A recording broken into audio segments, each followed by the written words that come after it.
हरे कृष्णा। सभी भक्तों का स्वागत है आज की भगवत गीता क्लास में। तो हम शुरू करते हैं, मंगलाचरण करते हैं।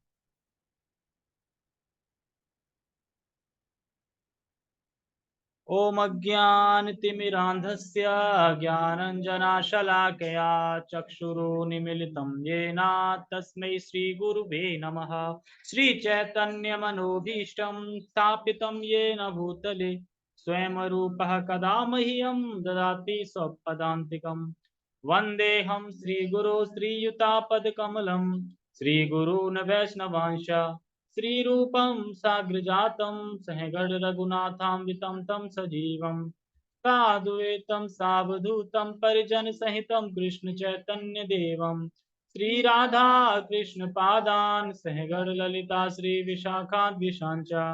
हे कृष्ण करुणा सिंधु दीनबंधो जगतपते गोपेश गोपिका कांता राधा कांता नमस्ते। तप्त कांचन गौरांगी राधे वृंदावनेश्वरी वृषभानुसुते देवी प्रणमामि हरिप्रिये। वाञ्छाकल्पतरुभ्यश्च कृपा सिन्धुभ्य च पतितानां पावनेभ्यो वैष्णवेभ्यो नमो नमः। जय श्री कृष्ण चैतन्य प्रभु नित्यानंद श्री अद्वैत गदाधर श्रीवासादि गौर भक्त वृंद।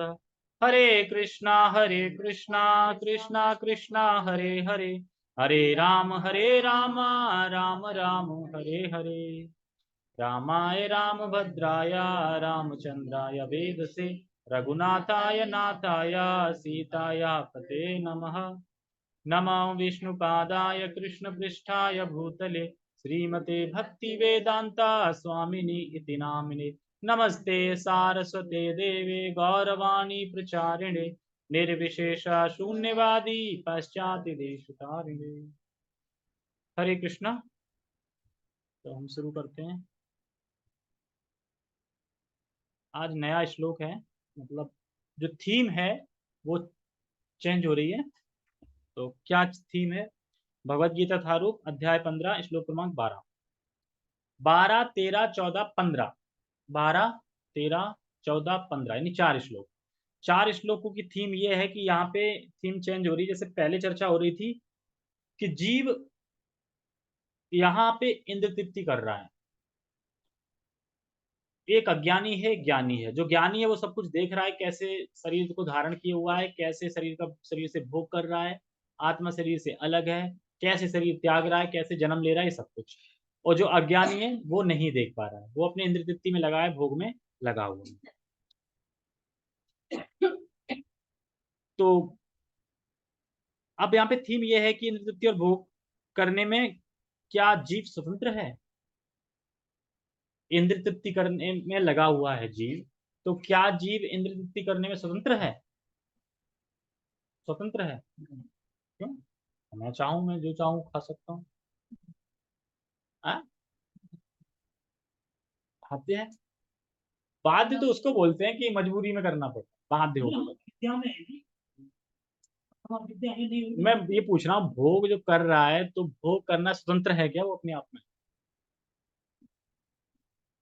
हाँ, स्वतंत्र नहीं है। इंद्रिय भोग करने में भी स्वतंत्र नहीं है।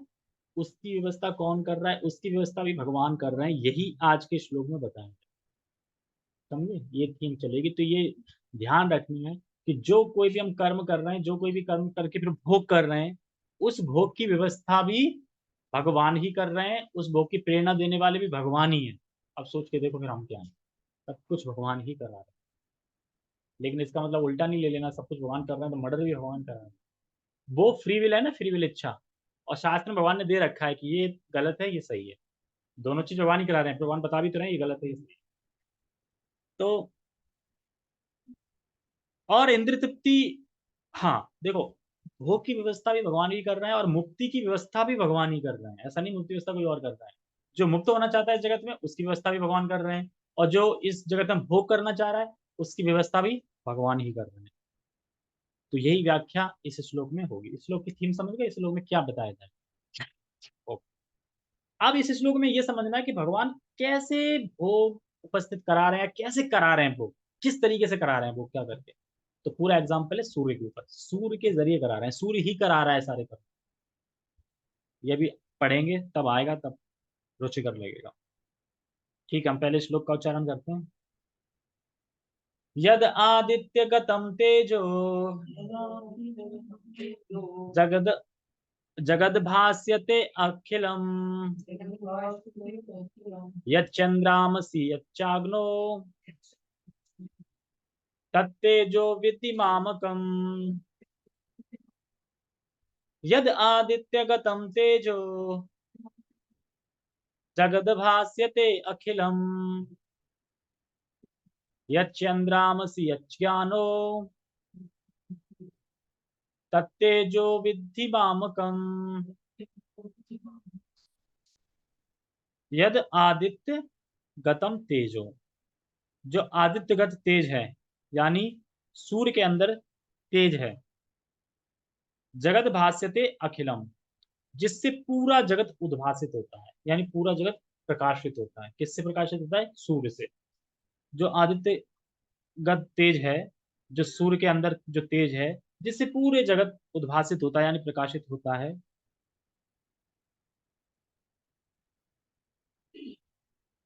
पूरा जगत जो उद्भासित होता है यानी प्रकाशित होता है, कैसे होता है? तो कह रहे हैं यच यच चंद्रमासी यच गानो, यानी जो चंद्रमा है, और यच यचाग्नो यचाग्नो मतलब होता है जो अग्नि है। यचाग्नो अग्ना ना, अग्नि, जो अग्नि है। तत्तेजो विद्धि मामकम, तो उसके तेज को भी तुम मुझे जानो या मेरा जानो, वो तेज भी तुम मेरा ही जानो, ये भगवान कह रहे हैं। तत्तेजो मतलब इन सभी का जो तेज बताया मैंने, चंद्रमा का, सूर्य का, अग्नि का, बिजली का। तो बिजली नहीं है, पर अग्नि से ही बिजली बनती है, जो तेज से ही। तो ये सब तत्तेजो जो विद्धि, विद्धि मतलब जो वृद्धि कर रही है, मतलब जो बन रही है, जो जो दिख रहा है, जो हो रहा है। एक मिनट, इसमें देखते हैं विद्धि का मतलब क्या है। विद्धि माने जानो, हाँ, मतलब तुम जानो। विद्धि मतलब तत्तेजो, वह तेज तुम जानो। माम का, माम का मतलब मेरे से ही है। ठीक है, तो वो तेज जानो मेरे से। तो श्लोक समझ में आया? यद आदित्य गतम तेजो, ये जो सूर्य का तेज है, जो पूरे जगत को प्रकाशित करता है।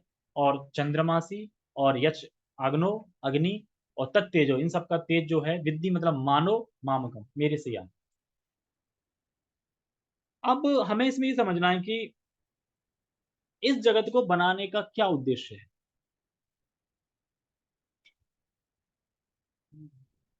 अगर हमने मोटर बनाई है यहाँ पे वैज्ञानिक ने, तो उद्देश्य तो होगा कुछ, जल्दी पहुंच सके, सेफ्टी पहुंच सके, जल्दी पहुंच सके, और एकदम आराम से, है ना। ट्रेन बनाई, लंबे रूट पे जल्दी पहुंच सके। जहाज बनाया और जल्दी पहुंच सके। मतलब या तो जल्दी अपने स्थान पे पहुंचेंगे, जल्दी वहां पहुंच जाएंगे, क्योंकि वहां पे अगर क्रैश हुआ तो ऊपर ही जाएंगे, तो बचने का कोई चांस नहीं है। ट्रेन में तो बच सकते हैं, क्योंकि गाड़ी वाड़ी, लेकिन मरना होगा तो कहीं भी मर जाएंगे। ठीक है, तो क्यों बनाया, कोई बता सकता है? उद्देश्य क्या है इस जगत को बनाने का? कोई जूम से बताएगा? हाँ बताओ भाई, जूम से बताने दो, जूम वाले देखते हैं सुन भी रहे हैं कि नहीं सुन रहे, तो पता चल जाएगा कि सुन रहे हैं कि नहीं सुन रहे।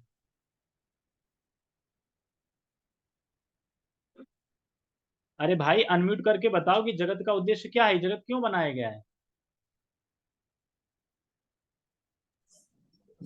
हरे कृष्णा। हाँ, हरे कृष्णा, कहाँ से आवाज आ रही? हाँ, क्या? जीव की इच्छा थी, इसीलिए भगवान ने जगत बनाया। अरे, जगत बनाया, मैंने उद्देश्य पूछ रहा हूँ, किस उद्देश्य जगत बनाया है? ताकि हम भगवत धाम जगत पहुंच बना सके। दिया, पर उद्देश्य भी तो होगा कुछ भगवान का, किस उद्देश्य है? भक्ति करके भगवत धाम पहुंच जाएंगे ना इस जगत से। हाँ, ये भी है। भक्ति करके भगवत धाम पहुंच जाएंगे इस जगत से, जगत का उद्देश्य ये भी है। और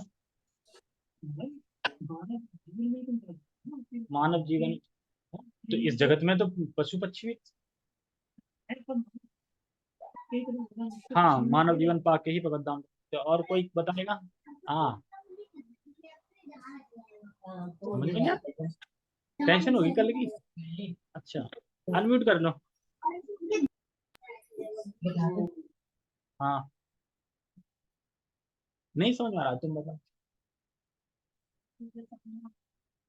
कब मैं सुन नहीं पाया। ये मैसेज कौन करता है? हरे कृष्णा, अच्छा ये कौन, अच्छा ये दूर की डिवोटी हैं। मनुष्य ने इच्छा की थी और यहाँ पर आकर भक्ति कर सकते हैं और भगवान का धाम भी प्राप्त कर सकते हैं। हाँ ये बात हमें तो समझ में आ गई, पर ये बात तुम्हें कब समझ में आएगी? जो ये क्वेश्चन कर रहा है उसको ये बात कब समझ में आएगी कि इस जगत का उद्देश्य है कि हमारी इच्छा से जगत बनाया गया और भक्ति करके हम भगवान धाम जा सकते हैं। पता तो है लेकिन जाएंगे नहीं। है? कौन हो सकता है बताओ? ठीक है, अच्छा अच्छा है, फिर भी ठीक सही होता है। ठीक है, तो यही है, मतलब मिलते जुलते आंसर है, ऐसा नहीं है कि सब गलत है। इस जगत का बनाने का उद्देश्य क्या है? हम सभी जीव आत्मा, यानी हम सभी बद्ध जीव जो जगत में आए हैं, भोग करना चाहते हैं, क्योंकि हम भोग की इच्छा से तो आए, भोग करना चाहते हैं, इसलिए जगत बनाया। जाओ भोग करो, भोग करना है, क्योंकि वैकुंठ में तो भोग कर नहीं सकते, वहां पे तो भोगता कौन है? कृष्ण है, उन्हीं के लिए हम सब कुछ करते हैं, अपने लिए नहीं। इंद्र तृप्ति के सेंटर कौन रहते हैं? कृष्ण रहते हैं, यहाँ हम रहते हैं। तो भोग करने के उद्देश्य, अच्छा भोग करके फिर भोग करेंगे और भोग की सुविधा भी प्राप्त कराने वाले भगवान ही है। ठीक है, और जब भोग करते करते जीव ऊब जाएगा और ये कहेगा कि यही है क्या इस जगत में, इसीलिए ये जगत बना है क्या, ये बस भोग, मतलब भोग कर करके ऊब जाएगा काफी जन्मों में, यार कुछ और है इसके अलावा, कि ये भोग ही अकेला। तो फिर क्या है? मुक्त होने के लिए, यानी इस जगत से बाहर जाने, दो उद्देश्य हैं। एक तो जीव आएगा, बद्ध जीव, भोग करने का पूरा सुविधा दी जा रही है उसको, सुविधा। और जब वो मुक्ति चाहेगा तो मुक्ति की सुविधा भी दी जाएगी, यानी यहीं से वो यहाँ पे इस जगत में आके वो भोग कर सकता है और इसी जगत में आके वह धाम जा सकता है। दोनों चीजें, भोग भी तो कर सकते हैं हम, चाहे भोग भी कर सकते हैं यहाँ पे, और हम चाहे तो भगवत धाम भी जा सकते हैं। तो दोनों की ही सुविधा भगवान दे रहे हैं, एक तो ये समझने श्लोक से। और उद्देश्य यही है, भोग करवाना। भोग करवा के जब उब जाए, उब के फिर वो जिज्ञासा करेगा कि कुछ और है, तब फिर भगवान फिर बताएंगे मुक्ति के बारे में भी, तो फिर हम मुक्ति है। ठीक है, तो यह जगत जेल की तरह है जिसमें हम सभी दुख भोग रहे हैं। जेल में सुख है क्या? तो ये जेल ही है, इसको दुर्ग बोला गया है। ठीक है, तो अगर ये समझ लेंगे तो आगे के हमें चार श्लोक समझ में आ जाएंगे कि भोग भी भगवान ही करवा रहे हैं, मतलब भोग की सुविधा भगवान ही दे रहे हैं और प्रेरणा भी भगवान ही दे रहे हैं। ये चीज हमें समझनी है। तो आप थोड़ा विचार करो कि इस जगत में सूर्य नहीं होता तो क्या होता, इसके बारे में चर्चा करो, सोचो, फिर मैं लास्ट में पूछूंगा। ठीक है, कि अगर इस जगत में सूर्य नहीं होता तो क्या होता। और कह रहे हैं कि अच्छा, पर एक बात समझ में नहीं आ रही, कल के श्लोक में बोला था कि अज्ञानी, एक अज्ञानी पुरुष है, वो देख नहीं पा रहा है कौन किस तरीके से क्या हो रहा है। ठीक है, ये उल्टा पेड़ नीचे पेड़ देख नहीं पा रहा है, ज्ञानी पुरुष सब देख रहा है। अचानक ये सूर्य कहाँ से आ गया बीच में? ठीक है ना, कहाँ से टॉपिक एकदम चेंज कर दिया भगवान ने। जैसे अभी भगवत गीता पढ़ रहे हैं, एकदम बॉलीवुड के गानों की बात करने लगे, ये कहाँ से आ गया, इसका क्या संबंध है? तो बताते हैं कि प्रश्न आएगा, एकदम से बोलना क्यों शुरू कर दिया है? कल तक तो बोला जा रहा था कि ज्ञानी देख पाता है और ज्ञानी नहीं देख पाता है। तो लिंक ये है, जो बद्ध जीव इस जगत में भोग कर रहा है, वह भगवान की कृपा से ही भोग प्राप्त कर पा रहा है। एक तो हो गया भक्त, जो कि भगवान को प्रसन्नता के लिए कार्य करता है। लेकिन जो अभक्त भी है ना, जो भोग कर रहा है, ऐसा नहीं है कि वो कुछ अलग से कर रहा है, वो भी भोग भगवान ही उसे भी प्राप्त करवा रहे हैं, और वो सब कुछ भी भगवान ही कर रहे हैं। यानी भक्त के लिए व्यवस्था भी भगवान ही कर रहे हैं और एक अभक्त के लिए भी व्यवस्था भगवान ही कर रहे हैं। अच्छा भोग कर रहे हैं, अरे भाई तुम में कोई सामर्थ्य नहीं है भोग करने का, भोग भी भगवान उपस्थित करा रहे हैं, भगवान ही सुविधा दे रहे हैं, तब तुम कर पा रहे हो। सुविधा दे रहे हैं सूर्य, सूर्य चंद्रमा और अग्नि, इन तीनों से सुविधा दे रहे हैं तुम्हें भोग करने की। हम खान एक्चुअली सेंटर होता है खाने का, पेट का। खाना कैसे पकता है? अग्नि, अग्नि में ताप कहाँ से आती है? सूर्य से, अग्नि भी सूर्य से ही आ रही है। अब समझ में आ गया कि किस तरह भगवान भोग करवा रहे हैं, सुविधा दे रहे हैं। अग्नि ना होती तो, अग्नि साइंटिस्ट ने नहीं बनाई ना, अग्नि तो वहीं से आई ना, पृथ्वी जल अग्नि वायु। सूर्य कैसे दे रहा है? चंद्रमा दो रहा है, सब्जियां पोषित करता है जो भी है, और भी चीजें हैं जो भी आएंगी आगे, तो आगे हम, तो यही लिंक है इसमें, कि कृपा से ही भोग प्राप्त कर पा रहा है। तो हमारी जो इंद्रियां हैं उनको भोगों को प्रदान करने की सुविधा भगवान ही दे रहे हैं, यानी कृष्ण ही दे रहे हैं। अभी मैंने बोला था ना कि आप थोड़ा विचार करो, अगर जब में सूर्य नहीं है तो क्या होगा, वो मैं लास्ट में पूछूंगा। ठीक है, अभी आगे बढ़ते हैं टेक्स्ट, देखते हैं कौन क्या क्या विचार करे, इसलिए मैं बता नहीं रहा हूँ, लास्ट में पूछूंगा। टेक्स्ट, सूर्य का तेज जो सारे विश्व के अंधकार को दूर करता है, मुझसे ही निकलता है। चंद्रमा तथा अग्नि के तेज भी मुझसे ही उत्पन्न है।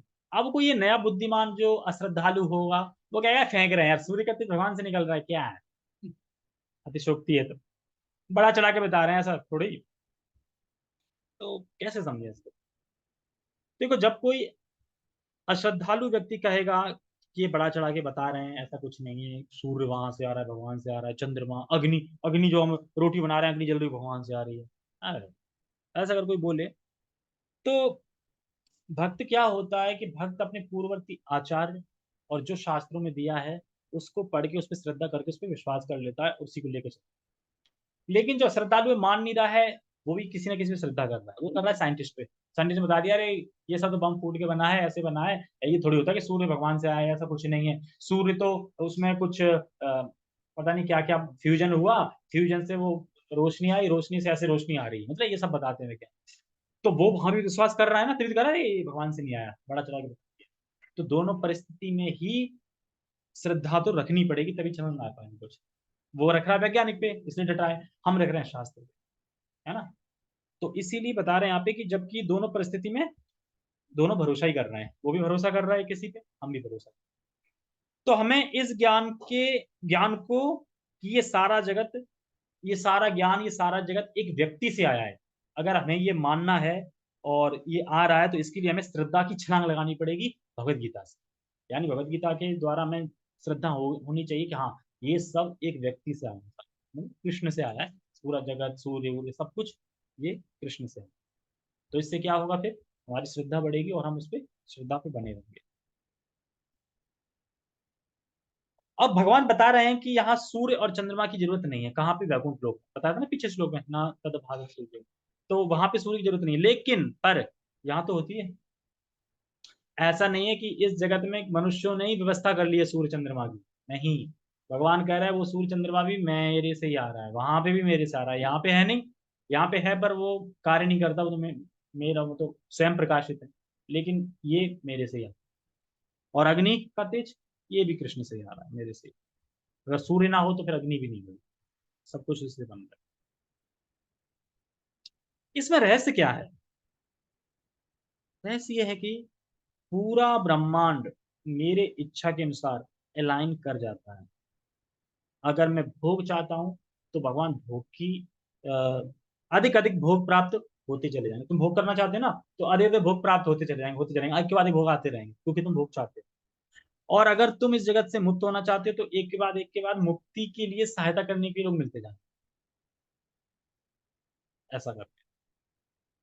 जैसे मैं बता रहा था सूर्य का, किस तरीके से सूर्य, मतलब कि सभी व्यवस्था सूर्य कर रहा है, और अग्नि, बिजली, सारी सुविधा प्राप्त हो रही है।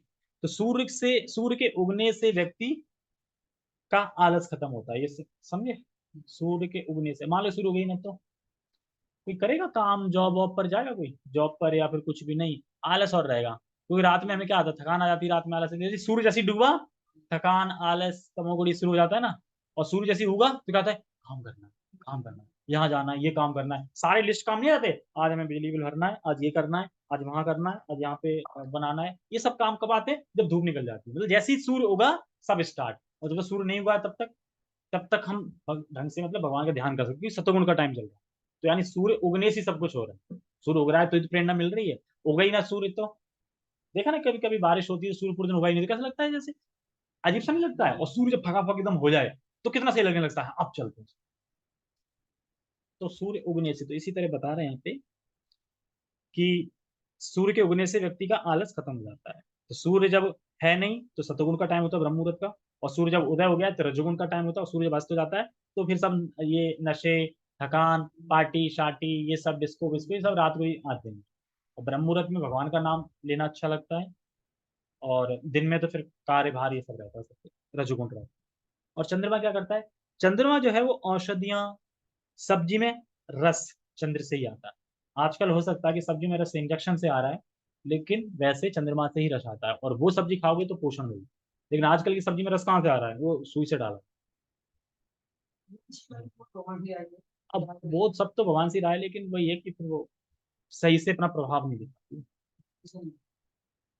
और चंद्रमा की चांदनी में ही प्रभुपाद जी बता रहे हैं विहार करने का भी मन होता है, नहीं रोमांटिक, रोमांटिक मतलब कि देखा ना, जब चंद्रमा एकदम शीतलता दे रहा हो, चलो यार चलते हैं, घूमते हैं, है ना, नाच गाने ये सब टाइप के, मतलब थोड़ा रोमांटिक टाइप के, मतलब चंद्रमा की रोशनी पे। अंधेरी झप हो तो देखा ना, गांव में जब चांद निकलता था कितना फर्क दिखता था, कैसे लोग खेलते थे 11-11 बजे तक चांद की रोशनी में। तो चांद शीतलता देता है, यानी गर्मी हो और चांद निकला हो तो शीतलता मिलेगी। यहाँ पे धुंध छाई है ना बहुत, गांव में से दिखाई दे, गाँव हो ना फर्क, वहां पे बिल्कुल सही दिखाई दे, यहाँ पे तो पॉल्यूशन इतना है कि अड़ा रहता है, उसमें दिखाई नहीं देता। ओके, समझ में आ गया। ठीक है, अब हम आगे बढ़ते हैं तात्पर्य। तात्पर्य, अज्ञानी मनुष्य यह नहीं समझ पाता कि यह सब कुछ कैसे घटित होता है। ये पहले श्लोक में बताया ना, अज्ञानी पुरुष नहीं समझ पाता कैसे घटित हो रहा है। लेकिन भगवान ने यहाँ पर जो कुछ बतलाया है उसे समझकर ज्ञान प्राप्त किया जा सकता है। अब भगवान जो इस पे सब कुछ बताने जा रहे हैं, बताने वाले हैं, उसे समझकर ज्ञान प्राप्त किया जा सकता है। कैसे? जब भी हम लोग भक्ति करते हैं तो लोग क्या बोलते हैं, कुछ लोग बोलते हैं ना कि अरे तुम भक्ति क्या कर रहे हैं, माता पिता की सेवा करो, समाज की सेवा करो, यही है क्या तुम भक्तियां कर रहे हो, गलत है। तो अगर उससे ये बोलो कि अगर कोई 4 माला कर रहा है, मान लो, कितना, आधा घंटा है, तो क्या उसी आधे घंटे में माता पिता की सेवा आ रही है क्या? ये सोच के देख, 24 आवर्स में कभी 4 माला सुबह कर रहा है 5 बजे जग के, तो क्या उसी 5 बजे पे ही माता पिता की सेवा आ रही है? ऐसा तो नहीं कि माता पिता की सेवा उसी आधे घंटे में ही आ रही है। मान लो मैं सिर्फ माला आधे घंटे कर रहा हूँ, बाकी टाइम तो नहीं कर रहा हूँ ना, बाकी टाइम, लेकिन वो क्या बोल देते हैं कि तुम माला कर रहे हो तो पूरे दिन ही माला करते रहते हो, माता पिता की सेवा नहीं कर रहे हो, समाज की सेवा नहीं कर रहे, कुछ सोच नहीं रहे, ये सब। और क्यों बोल रहे हैं, ये क्यों समझा रहे हैं, मतलब ये बात, जैसे हम बोलते हैं ना, जैसे लोग बोलते हैं कि माता पिता की सेवा करनी चाहिए, उसकी सेवा करनी चाहिए, इसकी सेवा करनी चाहिए। अगर मैं क्वेश्चन करूं कि क्यों करनी चाहिए, तो क्या आंसर होगा? माता पिता की, समाज की सेवा क्यों करनी, बताओ। हमारा कर्तव्य है, क्योंकि हमें सेवा करनी चाहिए माता पिता की, वो करते हैं। हाँ,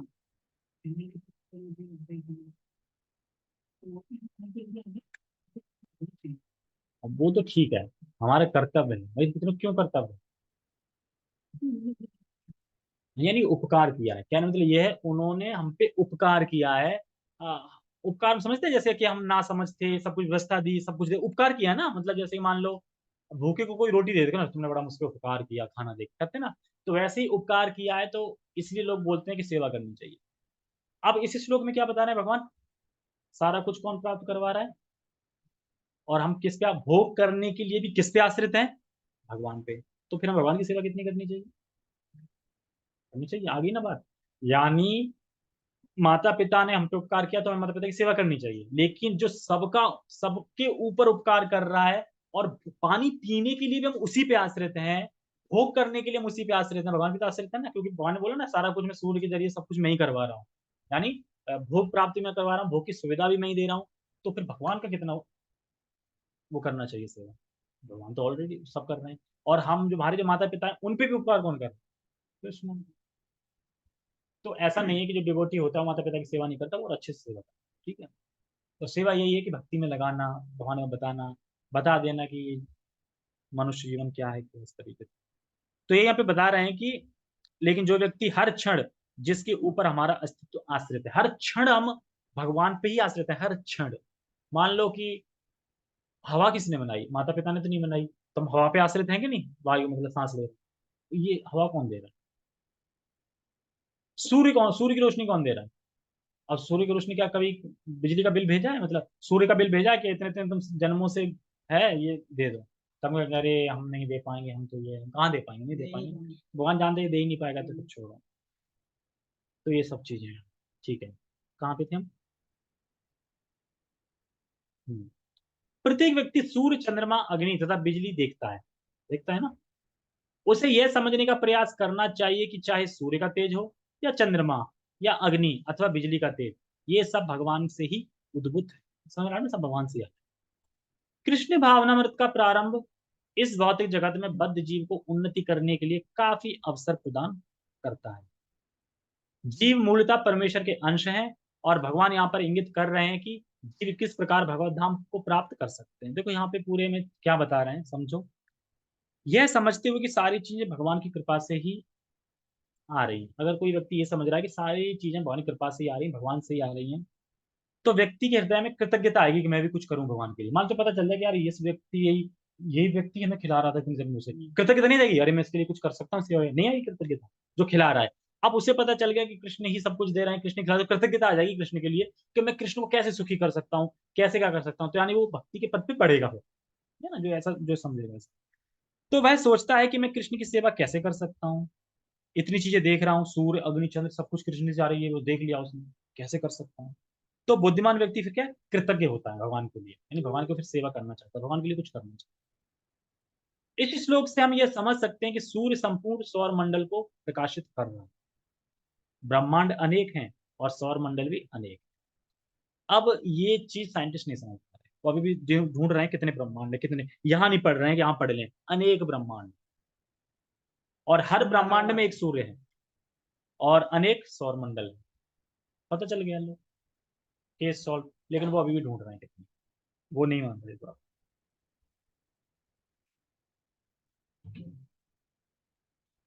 सूर्य चंद्रमा तथा लोक भी अनेक हैं, पता है, सूर्य चंद्रमा के लोक भी अनेक, लेकिन प्रत्येक ब्रह्मांड में केवल एक सूर्य है। ऐसा नहीं कि एक ब्रह्मांड में दो सूर्य है, एक ब्रह्मांड में एक ही सूर्य, अनंत ब्रह्मांड है तो हर एक ब्रह्मांड में एक सूर्य। भगवत गीता में 10:21 में कहा गया है, चंद्रमा भी एक नक्षत्र है, नक्षत्राणाम हम शासी, पता ना, सारे नक्षत्रों में सूर्य में हम, इस तरीके से। तो सूर्य का प्रकाश परमेश्वर के आध्यात्मिक आकाश में आध्यात्मिक तेज के कारण है। सूर्योदय के साथ ही मनुष्य के कार्यकलाप प्रारंभ हो जाते हैं, बताया ना अभी, सूर्य के प्रारंभ से ही वे भोजन पकाने के लिए अग्नि जलाते हैं और फैक्ट्रियां चलाने के लिए भी अग्नि जलाते हैं। अग्नि की सहायता से अनेक कार्य किए जाते हैं। अतएव सूर्योदय, अग्नि तथा चंद्रमा की चांदनी जीवों को अत्यंत सुहावने लगती। तो क्या समझ में आ रहा है इससे, भोग करने की सुविधा भी भगवान दे रहे हैं, समझ में आ रहा है। सब कुछ सूर्योदय से स्टार्ट हो गया ना, फैक्ट्री जली, मान लो भोग कैसे मिल रहे हैं हमको, फैक्ट्रियां चल रही हैं, सब काम हो रहे हैं, बन रही है चीज, तभी तो मिल रही है, उसी से तो हो रही है ना। सूर्य सूर्य उदय होने से तो हो रहा है ना, सूर्य उदय हुआ, उदय होते सब कुछ चालू हो जाता है, सब लोग लग जाते हैं काम पे, ये वो, तो सब भोग उसी लगे। तो कौन कर रहा है ये, अगर डीपली सोचा जाए, एकदम विचार किया जाए इस पे, तो समझ में आ गया ना कि हाँ, किस तरीके से भगवान भोग दे रहे हैं, हम समझ ही नहीं पा रहे, इस तरीके से दे रहे हैं, बिल्कुल एकदम डिटेल में।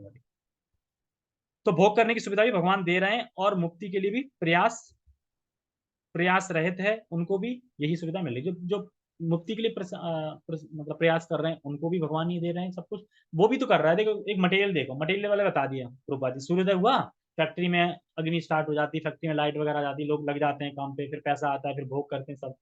भक्ति में वैसे ही है, सूर्योदय से पहले क्या है, भजन कर रहा है, सूर्योदय हुआ, अरे मुझे अब सेवा करनी है, प्रसाद खाना, दिन में सेवा करनी, ये सब सूर्योदय से ना। सूर्य जैसे सूर्य डूब जाता है, फिर क्लास सुननी है, तो थोड़ा गीता गीता पढ़नी है, दूध पीना है और सो जाना है, सो फिर देखना है। तो ये सब ढलने और उगने भी तो हो रहा है ना सब, इस तरीके से हमें समझना। उनकी सहायता के बिना कोई जीव नहीं रह सकता। अतः यदि मनुष्य यह जान ले कि सूर्य चंद्रमा तथा अग्नि का प्रकाश या तेज भगवान कृष्ण से उद्भूत हो रहा है, तो उसमें कृष्ण भावनात्रा सूत्रपात हो जाता। कैसे, अगर कोई ये समझ ले कि सूर्य प्रकाश सब कृष्ण से आ रहा है, तो कृतज्ञ होता है, कृतज्ञ होता है, फिर भगवान के लिए कुछ करना चाहता है, तो उस तरीके से होगा।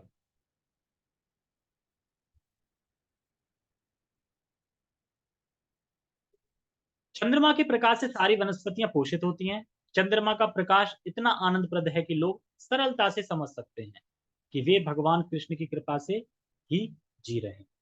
उनकी कृपा के बिना ना तो सूर्य होगा, ना चंद्रमा, ना अग्नि, और ये तीन चीज नहीं होंगी तो हम होंगे, हम भोग कर पाएंगे, नहीं कर पाएंगे। और सूर्य चंद्रमा तथा अग्नि के बिना हमारा जीवन जीवित रहना असंभव है। यानी बद्ध जीव में कृष्ण भावनामृत जगाने वाले ये कतिपय विचार हैं। जैसे गर्मी होती है तो रात को लेटते ना, चंद्रमा निकला हो तो शीतलता प्रदान करता है। और कह रहे हैं कि विचार करो, तो विचार में बोलते ना, मैं पूछूंगा विचार करो, अगर सूर्य ना हो तो क्या होगा, विचार करो। इसलिए बोला था शुरुआत में कि विचार करो। तो ये सारी वस्तुएं किसकी हैं, कहाँ से आई हैं, ये जगत क्यों बनाया है, हम यहाँ रह रहे हैं, इसका उद्देश्य क्या है, ये सब गीता में पढ़ेंगे तो समझ में आता है क्या उद्देश्य जगत का, क्यों बनाया है, हम क्यों क्यों रह रहे हैं यहाँ पे, हमें क्या जाना है, क्या करना है। अब खुशी नहीं होती हम शाश्वत हैं। पहले सोचते हैं ना, अरे लाइफ कब तक, मर जाएंगे फिर क्या होगा, फिर हम तो चले जाएंगे फिर। अब पता है मरेंगे नहीं, शाश्वत जीवन में पहुंच जाएंगे भगवान धाम, वहां हमेशा रहेंगे, मरेंगे ही नहीं कभी, कभी नहीं मरेंगे, हमेशा वहां रहेंगे। वो सोच के देखो, हमारे सोच के देखो कि हम ऐसे कैसे ही रहे हमेशा, तो कैसा लगेगा, वहां जाके फिर ऐसे कैसे रहेंगे। ठीक है, तो बताओ मैंने क्या पूछा था स्टार्टिंग में। थोड़ा विचार करोगे, इस जगत में सूर्य नहीं होता तो क्या होता, बताओ। हाँ, ना? अंधकार होता, अंधकार होता, पूरा डार्कनेस होता, और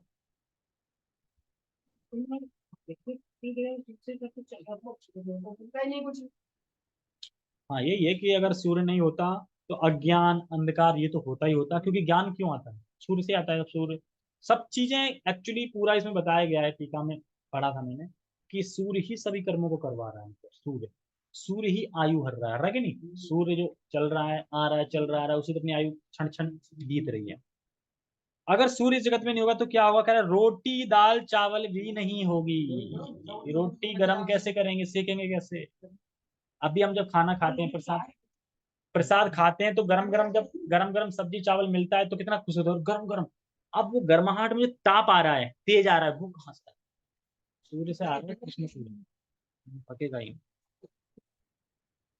तो अगर सूर्य ना हो तो खाने में अच्छा, तो खाना तो अग्नि से तेज से ही पकता है, ये सब चीज समझने, और ये तेज भगवान से आता है। ठीक है, ओके। जगत गुरु शील प्रभुपाद की जय, श्रीमद् भगवद गीता की जय, नित्य नित्य गौर प्रेमानंदे, हरि हरि बोलकर सीधी सीधी बात तो है, जीवन संभव ही नहीं होगा। हाँ, ठीक है, मैं कहूँ भगवान का गुणगान करो। कृष्ण भगवान तो ईश्वर परम कृष्ण है, उनके बराबर तो कोई नहीं है, सब कुछ वही करने वाले हैं उसको। ये तो एक वैसा आंसर हो गया ना कि सब कुछ जीवन ही नहीं होगा, किस तरह से नहीं होगा जीवन, सूर्य नहीं होगा तो ये चीज नहीं होगी, ये चीज नहीं होगी तो हम खाएंगे क्या, मतलब अगर डिटेल में एक्सप्लेन करना चाहें तो इस तरीके से कर सकते हैं। ठीक है, अब भक्त लोग ना मैसेज पे आ गए हैं, पहले बोलते भी नहीं थे, अब मैसेज करने लगे धीरे धीरे। ओके, हरे कृष्ण।